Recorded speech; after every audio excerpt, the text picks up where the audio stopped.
పేదవాడి పక్షాన నిలబడతాం, ప్రజా గొంతుకై నినదిస్తాం. వాయిస్ ఆఫ్ వాయిస్లెస్, తెలుగువారి మనస్సాక్షి సాక్షి టీవీ. సాక్షి టీవీ ప్రసారాల కోసం మీ స్థానిక కేబుల్ ఆపరేటర్ను వెంటనే సంప్రదించండి. రౌడీ షీటర్ శ్రీకాంత్ పెరోల్పై కూటమి ప్రభుత్వ డ్రామా బట్టబయలైంది. ఇందుకు సంబంధించిన సంచలన ఆధారాలు సాక్షి చేతికి చిక్కాయి. శ్రీకాంత్ పెరోల్లో అడ్డంగా దొరికారు హోంమంత్రి అనిత. టీడీపీ ఎమ్మెల్యేలు కోటంరెడ్డి, పాసం సునీల్ లేఖలపై హోంమంత్రి సంతకాలు చేశారు. దాంతో హోంమంత్రి అనిత ఎండార్స్మెంట్ పైనే ఫైల్ కదిలినట్లుగా స్పష్టమైంది. మే 16న ఫైల్ పంపారు హోంమంత్రి వంగలపూడి అనిత. హోంమంత్రి ఆదేశాలతో ఫైల్ సిద్ధం చేసింది హోంశాఖ. దాంతో నిబంధనలు పక్కన పెట్టి శ్రీకాంత్కు పెరోల్ ఇస్తూ జీవో జారీ అయ్యింది. తీవ్రమైన నేరాలకు సంబంధించిన కేసుల్లో జీవిత ఖైదు శిక్ష అనుభవిస్తున్న అలివేలి శ్రీకాంత్కు నిబంధనలకు విరుద్ధంగా పెరోల్ మంజూరు చేయించడం వెనుక రాష్ట్ర హోంమంత్రి వంగలపూడి అనిత ప్రమేయం ఉందని తేటతెల్లమైంది.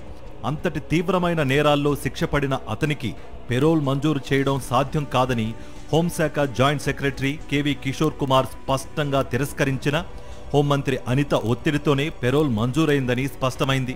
శ్రీకాంత్ పెరోల్ ప్రతిపాదనను జూలై 16నే హోంశాఖ joint secretary KV Kishore Kumar తిరస్కరించడం గమనార్హం.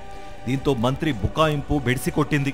జీవిత ఖైదీ అలివేలి శ్రీకాంత్కు పెరోల్ మంజూరు కోసం నెల్లూరు జిల్లాకు చెందిన టీడీపీ ఎమ్మెల్యేలు కోటంరెడ్డి శ్రీధర్ రెడ్డి, పాసం సునీల్ కుమార్లు పలుమార్లు హోంశాఖ జాయింట్ సెక్రటరీ కేవీ కిషోర్ కుమార్కు సిఫార్సు చేశారు. ఈ మేరకు వారిద్దరూ సిఫార్సు లేఖలు కూడా ఇచ్చారు. కానీ తీవ్రమైన నేరాలకు పాల్పడి జీవిత ఖైదు శిక్ష అనుభవిస్తూ ఉండడంతో పాటు గతంలో ఒకసారి జైలు నుంచి పరారైన శ్రీకాంత్కు పరోల్ ఇవ్వకూడదని తిరుపతి జిల్లా ఎస్పీ హర్షవర్ధన్ రాజు నివేదిక సమర్పించారు.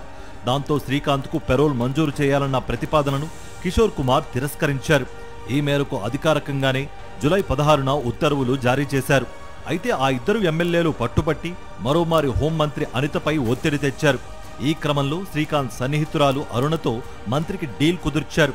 డీల్ ఓకే కావడంతో శ్రీకాంత్కు పెరోల్ మంజూరు చేయాలని ఆదేశిస్తూ హోంమంత్రి అనిత స్వయంగా నోట్ ఫైల్పై సంతకం పెట్టారు. ఈ నేపథ్యంలో ఆ ఫైల్ హోంశాఖ కార్యదర్శి కుమార్ విశ్వజిత్ వద్దకు వెళ్లింది. హోంమంత్రి ఒత్తిడితో తప్పనిసరి పరిస్థితుల్లో కుమార్ విశ్వజిత్ అనివార్యంగా శ్రీకాంత్కు పెరోల్ మంజూరు చేయిస్తూ జూలై 30న ఉత్తర్వులు జారీ చేశారు. ఈ మేరకు ఇంటెలిజెన్స్ వర్గాలు ముఖ్యమంత్రి కార్యాలయానికి నివేదిక సమర్పించాయి. తీవ్రమైన నేరాలకు సంబంధించిన కేసుల్లో జీవిత ఖైదు శిక్ష అనుభవిస్తున్న శ్రీకాంత్ పెరోల్ వ్యవహారంలో హోంమంత్రి వంగలపూడి అనిత అడ్డంగా దొరికిపోయారని వైఎస్ఆర్సీపీ స్పష్టం చేసింది. ఈ మేరకు ట్రూత్ బాంబ్ పేరుతో సంచలన ఆధారాలతో గురువారం ఎక్స్లో పోస్ట్ చేసింది. శ్రీకాంత్కు పెరోల్ ఇవ్వడం నిబంధనలకు విరుద్ధమంటూ తొలుత హోంశాఖ జాయింట్ సెక్రటరీ ఇచ్చిన మెమోను సైతం వైఎస్ఆర్సీపీ ఎక్స్లో పోస్ట్ చేసింది.